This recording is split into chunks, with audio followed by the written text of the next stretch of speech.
The Lone Star Ranger by Zane Grey. Chapter 20.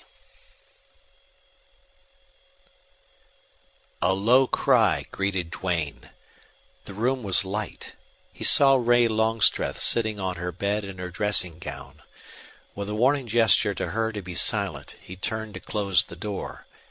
It was a heavy door without bolt or bar, and when Duane had shut it he felt safe only for the moment. Then he gazed around the room. There was one window with blind closely drawn. He listened and seemed to hear footsteps retreating, dying away.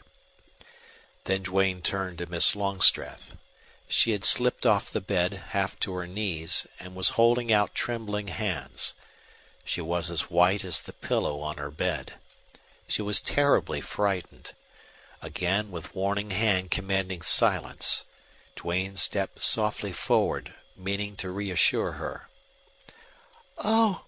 she whispered, wildly, and Duane thought she was going to faint. When he got close and looked into her eyes, he understood the strange, dark expression in them. She was terrified because she believed he meant to kill her, or do worse, probably worse. Duane realized he must have looked pretty hard and fierce bursting into her room with that big gun in hand. The way she searched Duane's face with doubtful, fearful eyes hurt him. "Listen, I didn't know this was your room. I came here to get away, to save my life. I was pursued. I was spying on your father and his men. They heard me, but did not see me. They don't know who was listening. They're after me now." Her eyes changed from blank gulfs to dilating, shadowing, quickening windows of thought. Then she stood up and faced Duane with the fire and intelligence of a woman in her eyes. "Tell me now. You were spying on my father?" Briefly Duane told her what had happened before he entered her room, not omitting a terse word as to the character of the men he had watched. "My God! So it's that. I knew something was terribly wrong here, with him, with the place, the people. And right off I hated Floyd Lawson. Oh, it'll kill me if... It's so much worse than I dreamed. What shall I do?" The sound of soft steps somewhere near distracted Duane's attention, reminded him of her peril, and now, what counted more with him, made clear the probability of being discovered in her room. "I'll have to get out of here," whispered Duane. "Wait," she replied. "Didn't you say there was hunting for you?" "They sure are," he returned grimly. "Oh, then you mustn't go. They might shoot you before you got away. Stay. If we hear them, you can hide. I'll turn out the light. I'll meet them at the door. You can trust me. Wait till all quiets down. If we have to wait till morning, then you can slip out." "I oughtn't to stay. I don't want to. I won't," Duane replied, perplexed and stubborn. "But you must. It's the only safe way. They won't come here." "Suppose they should.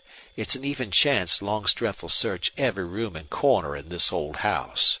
If they found me here I couldn't start a fight. You might be hurt. Then, the fact of my being here..." Duane did not finish what he meant, but instead made a step toward the door. White of face and dark of eye, she took hold of him to detain him. She was as strong and supple as a panther. But she need not have been either resolute or strong, for the clasp of her hand was enough to make Duane weak. "Up yet, Ray?" came Longstreth's clear voice, too strained, too eager to be natural.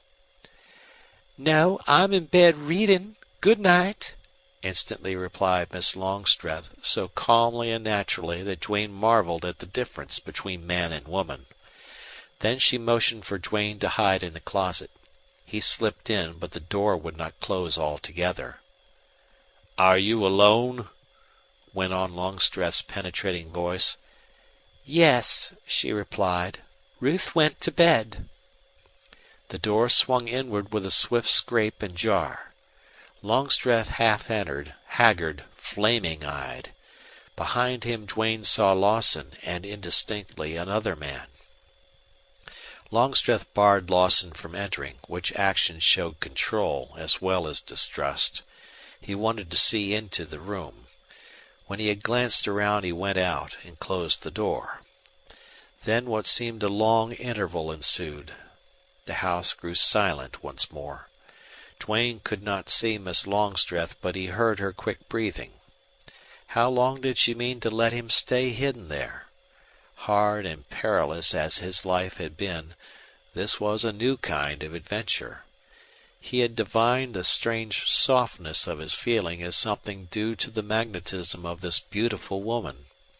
It hardly seemed possible that he, who had been outside the pale for so many years, could have fallen in love. Yet that must be the secret of his agitation. Presently he pushed open the closet door and stepped forth. Miss Longstreth had her head lowered upon her arms and appeared to be in distress. At his touch she raised a quivering face. "I think I can go now, safely," he whispered. "Go then if you must, but you may stay till you're safe," she replied. I couldn't thank you enough. It's been hard on me, this finding out. And you, his daughter. I feel strange. I don't understand myself well.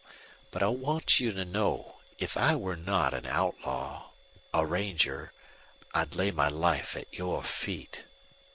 "Oh, you've seen so little of me," she faltered. "All the same, it's true, and that makes me feel more the trouble my coming caused you." "You will not fight my father?" "Not if I can help it. I'm trying to get out of his way."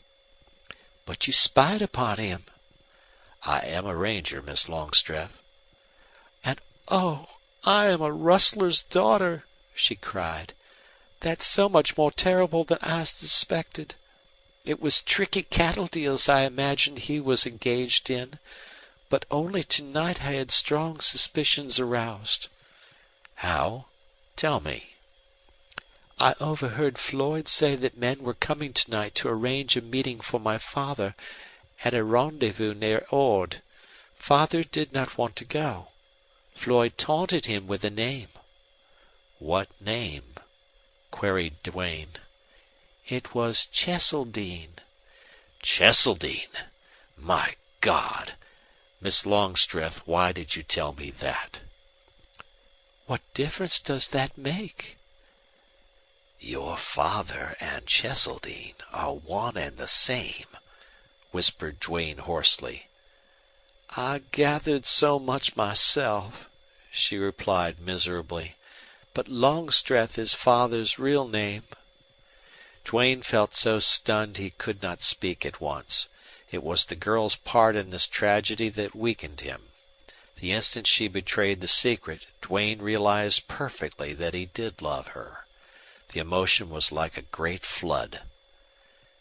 "Miss Longstreth, all this seems so unbelievable," he whispered. "Cheseldine is the rustler chief I've come out here to get. He's only a name. Your father is the real man. I've sworn to get him. I'm bound by more than law or oaths. I can't break what binds me. And I must disgrace you, wreck your life. Why, Miss Longstreth, I believe I love you. It's all come in a rush. I'd died for you if I could. How fatal, terrible this is. How things work out." She slipped to her knees with her hands on his. "You won't kill him?" she implored. "If you care for me, you won't kill him?" "No, that I promise you." With a low moan she dropped her head upon the bed. Duane opened the door and stealthily stole out through the corridor to the court. When Duane got out into the dark, where his hot face cooled in the wind, his relief equaled his other feelings. The night was dark, windy, stormy, yet there was no rain. Duane hoped as soon as he got clear of the ranch to lose something of the pain he felt. But long after he had tramped out into the open there was a lump in his throat and an ache in his breast. All his thought centered around Ray Longstreth. What a woman she had turned out to be! He seemed to have a vague, hopeless hope that there might be, there must be some way he could save her. End of chapter.